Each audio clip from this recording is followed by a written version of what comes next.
Svete Višarje so 1766 metrov visoka gora na območju zahodnih Julijskih Alp, na tromeji med Slovenijo, Avstrijo in Italijo. Prijazno svetišče Višarske Matere Božje predstavlja stičišče in žarišče slovanskih, romanskih in germanskih narodov, stičišče in duhovno žarišče njihovih jezikov in njihovega verskega, duhovnega in kulturnega izročila.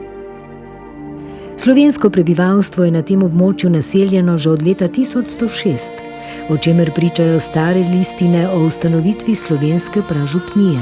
Celotna regija, kjer živijo tudi Slovenci, je imenovana Kanalska dolina, ki zajema občine Trbiž, Naborje, Tovčja vas in Tablja.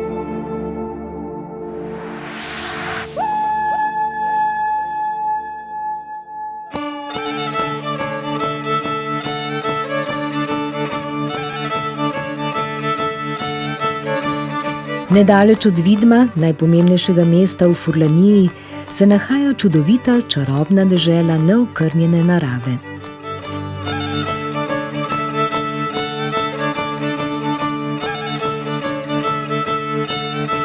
Rezija je alpska dolina ledeniškega izvora, ki se prvič omenja v testamentu grofa Kacelina iz konca 11. stoletja.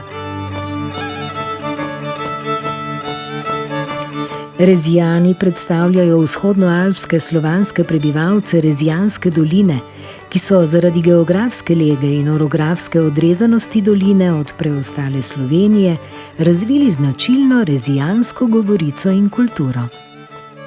Ker je rodovitne zemlje primerne za obdelavo v dolini bolj malo, so Rezijani od nekdaj iskali kruh na tujem, skoraj po vsej Evropi, predvsem kot potujoči trgovci in krušnjari, kasneje tudi kot trgovci s sadjem in zelenjavo in kot brusači.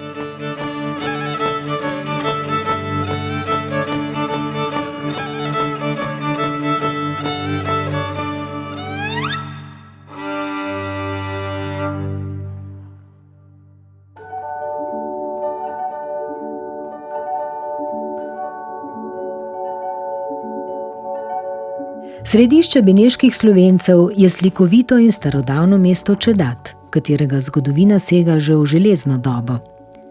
Nad Čedadom se nahaja Stara gora, ki ima za Slovence poseben pomen.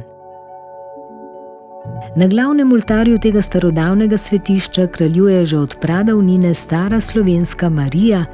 Vedno tu se hrani starogorski rokopis, ki je eden od starejših spomenikov slovenskega jezika iz konca 15. stoletja. Beneška Slovenija zavzema gričevje južnih Julijskih predalp med Čedadom in Matajurjem, zaobjema Nadiške in Terske doline ter 3 vasi na Slovenskem.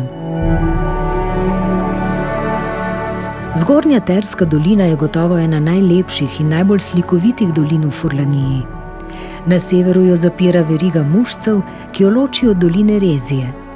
Občina Bardo ponuja vrsto naravnih lepot v svojih gorah, gozdovih in kraških jamah. Domača skupnost ohranja svoje jezikovne in kulturne značilnosti, predvsem tersko narečje, za katero so se že zgodaj zanimali jezikoslovci. Leta 1866 sta beneška Slovenija in Rezija prešle pod kraljevino Italijo. Od leta 2001 v Špetru deluje državna dvojezična šola in slovenski krajinski in pripovedni multimedialni muzej.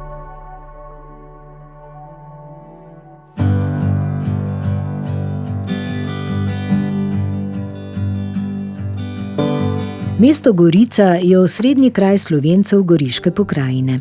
Nastalo je sprva kot utrdba in je prvič omenjeno že v slovenski obliki leta 1001 v listini cesarja Otona I. Njeno zaledje, tako imenovana Goriška brda, je zelo bogata z vinskimi trtami. Obiskovalce vabi prijazna občina Števerjan, ki je pomembno slovensko kulturno središče.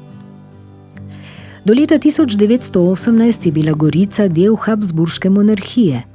Nosila je naziv poknežene grofije, zatem pa je prešla pod teritorij kraljevine Italije.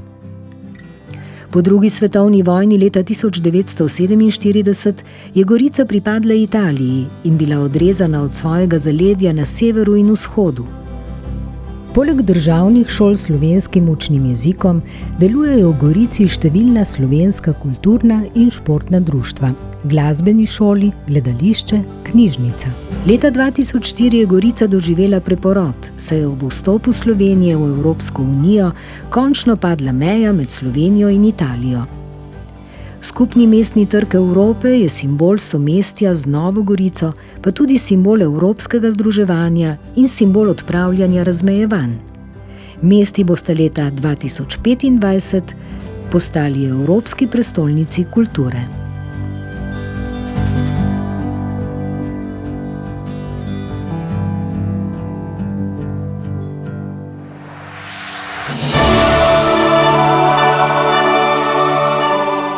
Trst obdajata bleščeča modrina Jadranskega morja in z zelenečim grmovjem pokrita apnenčasta kraška planota.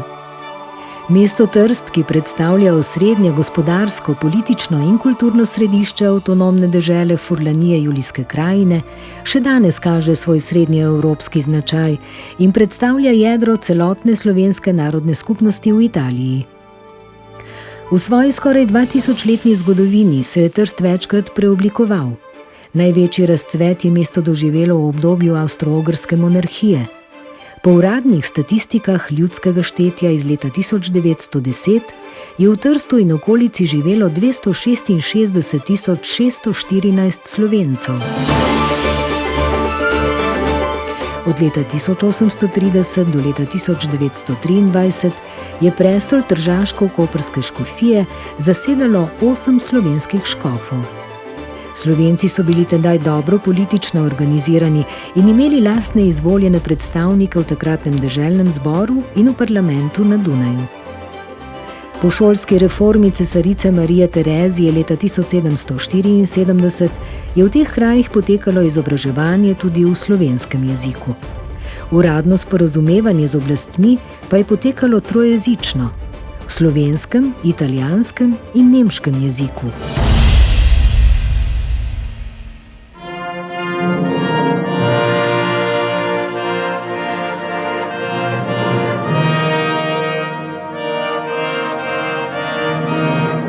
Trst je postal eno izmed najbolj cvetočih in prometnih sredozemskih pristanišč, pa tudi središče literature in glasbe. Iz tega obdobja se je ohranilo mnogo čudovite arhitekture, ki še danes bogati mesto v svojem modernem in neoklasicističnem slogu.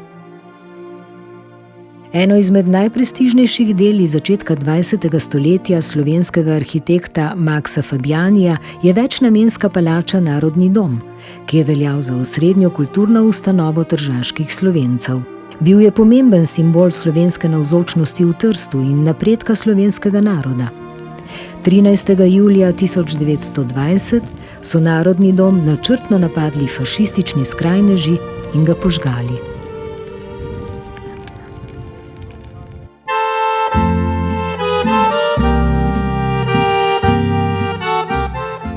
Slovenska narodna skupnost je od pradavnine prisotna tudi v zaledju Trsta, na Kraški planoti ter na območju dvojezičnih občin.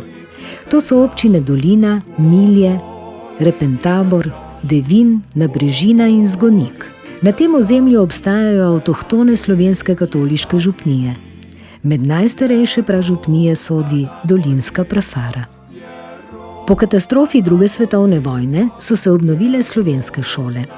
Na novo so zaživela kulturna in športna društva, gledališče, knjižnice ter kulturni domovi. Tak je sladka, tak je mila, kot bi rože dihala. Spet je zaživelo gospodarstvo, kmetje so lahko svobodno zaorali v lastno zemljo in v cerkvah je bilo ponovno obujeno bogato versko življenje v slovenskem jeziku.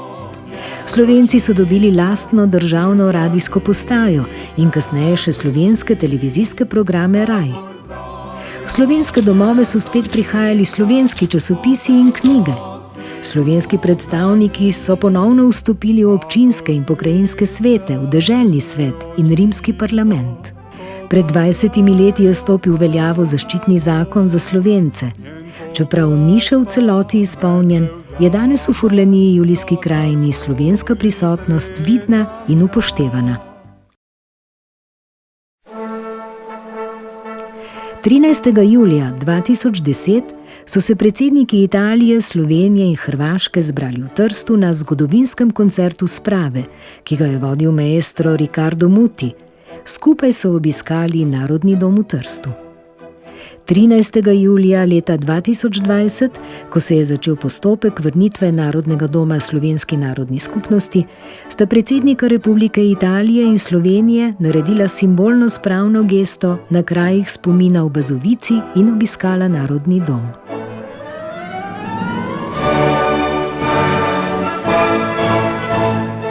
Dežela, v kateri živijo Slovenci v Italiji, se danes nahaja v samem srcu Evrope. Zavezanost evropskemu duhu izkazujemo z dvema vrhunskima pisateljema, Borisom Pahorjem in Alojzom Rebulo, ki ju je Evropski parlament počastil z nagrado evropskega državljana.